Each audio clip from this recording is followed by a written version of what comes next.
வணக்கம். அதாவது தென்காசி மாவட்டம் சங்கரன்கோவில் நகராட்சி 30 வார்டு பகுதிகளை கொண்டதாகும். இந்த நகராட்சியில் திமுகவை சேர்ந்த உமா மகேஸ்வரி நகரமன்ற தலைவியாகவும் துணைத் தலைவராக அதிமுகவை சேர்ந்த கண்ணன் என்ற ராஜு இருந்து வந்தனர். இந்த நிலையில் இந்த நகராட்சியை பொறுத்தவரை திமுகவை சேர்ந்த 9 கவுன்சிலர்கள், அதிமுகவை சேர்ந்த 12 கவுன்சிலர்கள், மதிமுகவை சேர்ந்த 2 கவுன்சிலர்கள், காங்கிரஸில் ஒருவர், சுயேட்சையாக 5, எஸ்டிபிஐ 1 ஆக மொத்தம் 30 வார்டுகள் கவுன்சிலர்கள் உள்ளனர். இந்த நிலையில் கடந்த 2023ஆம் ஆண்டு டிசம்பர் மாதம் 7ஆம் தேதி அன்று தலைவர் மீது திமுக, அதிமுக உள்ளிட்ட கூட்டணி கட்சிகள் மக்களின் அடிப்படை பணிகளை செய்ய தவறியதாக கவுன்சிலரிடம் செயல்படவில்லை என கூறி இவர் மீது நம்பிக்கையில்லா தீர்மானம் கொண்டு வந்தனர். அப்போது மூத்த அமைச்சர் ஒருவர் தலையீட்டின் பெயரில் நம்பிக்கையில்லா தீர்மானத்தை கைவிட்டனர். அதன் பின்னர் மீண்டும் தலைவராக அவர் மக்கள் பணியாற்றி வந்தார்.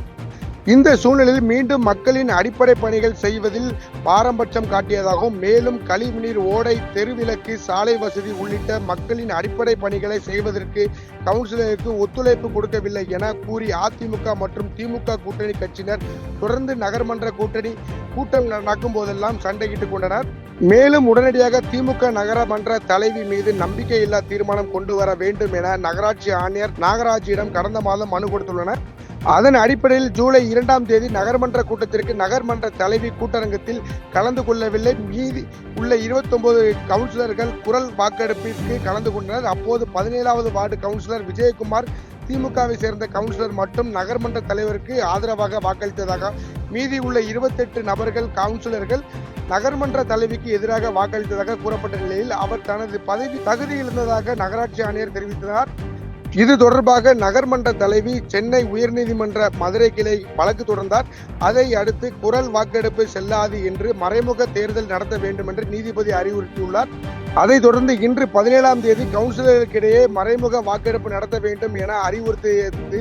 இன்று நகராட்சி அலுவலகத்தில் பல போலீசார் சோதனையின் பின்னர் கவுன்சிலர்களுக்கு மறைமுக வாக்கெடுப்பில் கலந்து கொள்வதற்காக தலைவர் உட்பட அனைத்து கவுன்சிலரும் கலந்து கொண்டனர். அப்போது நீதிபதி உத்தரவுப்படி 11 மணிக்கு வாக்களிக்க வேண்டும் என உத்தரவு அறிவித்திருந்தது. அடுத்து 11:30 மணிக்கு வரை தேர்தல் நடக்காமல் இருந்ததை கண்டித்து உமா மகேஸ்வரி மற்றும் அவரது கவுன்சிலர் இணைந்து நகராட்சி ஆணையரிடம் வாக்குவாதத்தில் ஈடுபட்டு வாக்குப்பட்டி தள்ளிவிட்டு வாக்குவாதத்தில் ஈடுபட்டனர்.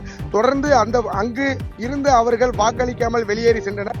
இதைத் தொடர்ந்து ஆணையர் மறைமுக தேர்தலை நடத்திய நிலையில் 28 வார்டு கவுன்சிலர்கள் நம்பிக்கையில்லா தீர்மானத்திற்கு எதிராக வாக்களித்ததாகவும், அதன் அடிப்படையில் அவர் மீண்டும் தனது நகர்மன்ற தலைவர் பதவியை இழந்ததாக நகராட்சி ஆணையர் தெரிவித்தார். தொடர்ந்து அந்த அறிக்கையை நாளை சென்னை உயர்நீதிமன்றம் மதுரை கிளையில் தாக்கல் செய்ய உள்ளதாக கூறப்படுகிறது. தமிழகத்தில் தற்போது திமுக ஆட்சி நடத்தி கொண்டிருந்த சூழ்நிலையில் சங்கரன்கோவிலில் திமுக சட்டமன்ற உறுப்பினர் ராஜா வடக்கு மாவட்ட செயலராக இருந்து வரும் சூழ்நிலையில் திமுக, அதிமுக கவுன்சிலர்கள் இணைந்து திமுக நகர்மன்ற தலைவியை பதவி இழந்த சம்பவம் கட்சியினரிடையே அதிருப்தியும் அப்பகுதியின் மக்களிடையே பெரும் பரபரப்பை ஏற்படுத்தியுள்ளது குறிப்பிடத்தக்கது.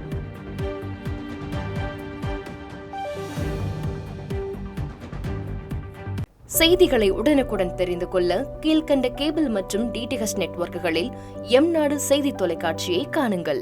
பாதகம் செய்பவரை கண்டால் நாம் பயம் கொள்ளலாகாது பாப்பா. மோதி மிதித்துவிடு பாப்பா, அவர் முகத்தில் உமிழ்ந்துவிடு பாப்பா. அண்மை செய்திகளை உடனுக்குடன் தெரிந்து கொள்ள இணைந்திருங்கள் எம்நாடு தொலைக்காட்சியுடன்.